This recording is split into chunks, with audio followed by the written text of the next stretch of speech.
আসসালামু আলাইকুম।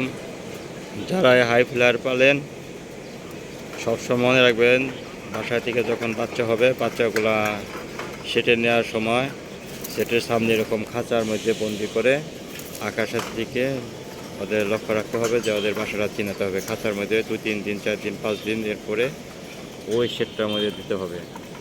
যখন এভাবে কবুতরগুলো আপনি খাঁচায় বাচ্চাগুলো রাখবেন তখন আপনাদের কবুতর লস হবে না, ভালো থাকবে।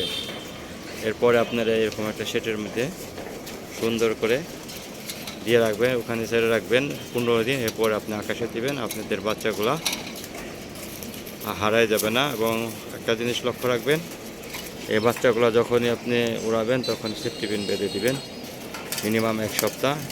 ওরা উড়বে, নামবে, বাসা চিনবে, এরপরে সেফটি পিন খুলে দিবেন, সুন্দরভাবে কবুতর বাসায় নামবে। তো আমার ভিডিও ভালো লাগলে লাইক দিন, শেয়ার করেন। ওকে, থ্যাংক ইউ।